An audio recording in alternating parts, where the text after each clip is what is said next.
Now, next on the programme, I want to turn to what's been one of the most read stories on the BBC News website all today. The Danish submarine builder who murdered the journalist on board his homemade sub has been caught trying to escape from prison. Copenhagen, Denmark, 10th of August 2017. A 30-year-old journalist climbed down into a home-built submarine to interview the man who had built it. She had reported from various areas of the world, North Korea, Haiti, and even the Marshall Islands. She was days away from moving to Beijing to begin the next chapter of her life. The interview was only scheduled to last a couple of hours. However, Kim Wall would never return to land. The man who took her down there spent the previous year being filmed for a documentary, the perfect format to showcase a beloved and eccentric inventor.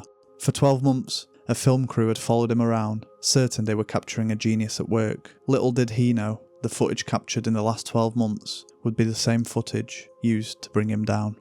Kim Wall is a 30-year-old Swedish journalist, and by the summer of 2017, she had built the kind of career most reporters would only ever dream about. She worked for the likes of The Guardian, The New York Times, and Vice. She reported from all over the world, telling stories about people and places the rest of the world tended to overlook.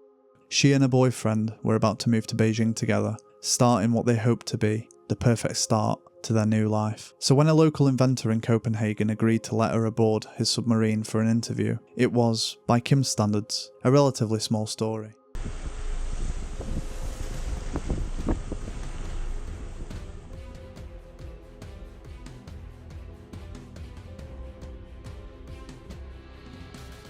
The kind she could do in an afternoon. She was so close to leaving Denmark that she reportedly skipped her own going away party just to fit it in. On the evening of the 10th of August 2017, she made her way down the ladders of the submarine. This would be the very last time Kim Wall would be seen alive. The man she had gone to meet was named Peter Madsen, and in Denmark, he was something of a celebrity. Madsen was a self-taught engineer, 46 years old, the kind of restless inventor who built the very things people insisted could not be built. His most famous creation was the UC-3 Nautilus, a submarine around 18 metres long and weighing in at roughly 40 tonnes, which he had constructed largely by hand and launched all the way back in 2008. He had helped start an amateur space program. He talked openly about sending people into space on homemade rockets. The press loved him, took to calling him Denmark's Elon Musk, and a small army of volunteers gave up their evenings and weekends just to help him chase his ideas. And for the entire year leading up to that August, one of the people circling Madsen was a documentary filmmaker. Her name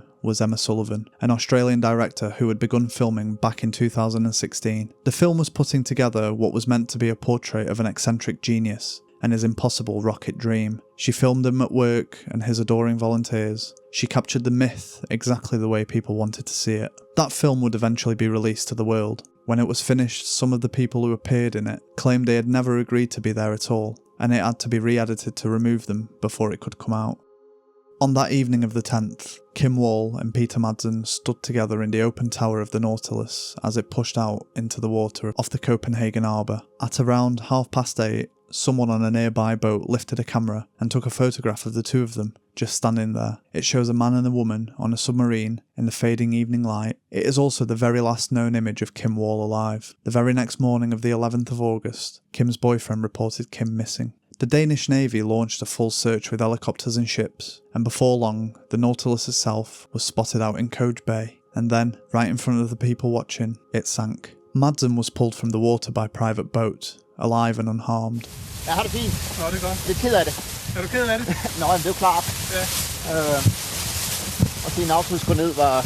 Later that same day, he appeared on Danish television, gave a thumbs up to the camera, and said that he was absolutely fine, only sorry that his beloved submarine had gone down. No remarks were made about Kim. So when the police finally asked him where Kim was, he already had an answer ready. He had dropped her off safely on land hours earlier, he said. She had simply gone home. This was a lie. And it was only the first of several, each one built to replace the last, as the evidence caught up with him. Every new piece of evidence forced Madsen to change his story, and every new version was somehow worse than the one before it. On the 21st of August, just 10 days after Kim first went missing, a torso was found in the sea off Copenhagen, weighted down with metal so that it would sink. 2 days after that, DNA testing confirmed the very thing investigators had already started to fear. It was Kim. So once again, Madsen changed his account. This time, he claimed there had been an accident on board. A heavy hatch, he said, had fallen and struck Kim on the head, killing her, and in his panic, he buried her at sea. It was a terrible story, but at least it was a story about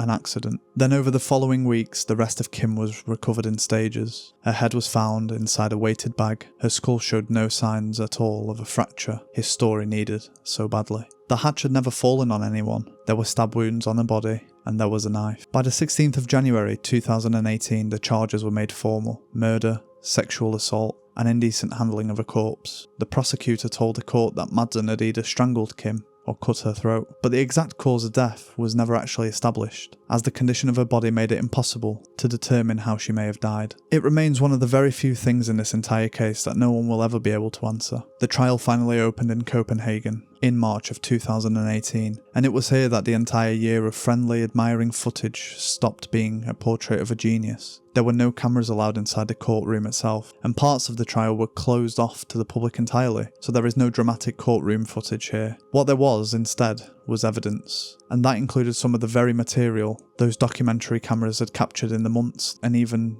on the very day of Kim's death. Inside the court, Madsen arrived with yet another explanation. This time he claimed Kim had died of carbon monoxide poisoning inside the submarine, while he himself was up in the tower. Then the prosecution laid out the wounds found on her body, and that is when the story failed. Just like the others before, Madsen finally admitted that he had stabbed her. On the 25th of April 2018, Peter Madsen was convicted of murder, sexual assault, and indecent handling of a corpse, and he was sentenced to life in prison. He appealed almost immediately, but that September the appeal was firmly rejected, with the court describing the killing as one of, quote, unusual brutality. He had been convicted, he had been sentenced, but through every single stage of it, Peter Madsen had still never actually admitted that he had killed Kim Wall, and that only changed because of a journalist named Christian Linneman. Over a long stretch of time, Linneman secretly recorded more than 20 hours of phone calls with Madsen from inside the prison. In 2020, those recordings were finally aired. On them, Madsen was asked directly whether he had killed Kim,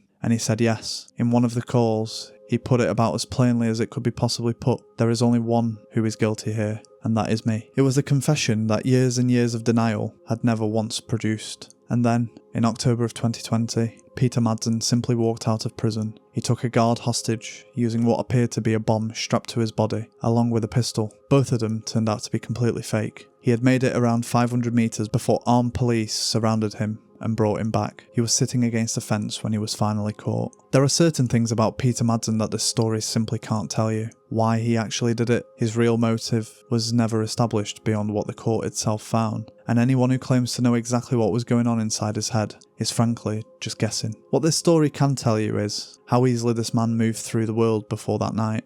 He was charming, wildly celebrated, with a film crew documenting his every move as a genius, and an entire country calling him its very own Elon Musk. And all of that admiration is how a young journalist ended up alone with him on a submarine, working the same way she had worked in places far more dangerous than Copenhagen Harbour. When the story first broke, a lot of the coverage framed it as the disappearance of Kim Wall, almost as though it was some mystery still waiting to be solved. At times it was treated as a story about a fascinating man, some of it even edged towards asking what Kim herself had done to end up there, and I find that part genuinely heartbreaking, because the person at the very centre of this story was always Kim, the woman who was only there to do her job, while everyone's attention, film crews included, stayed fixed on a man sitting across from her. Kim Wall reported from North Korea, and she came home. She filed her stories from Haiti and the Marshall Islands, and she came home. She went to interview a man just a few miles outside of a major European capital, and she did not make it home. Her parents have asked over and over again that she never be remembered as the submarine victim.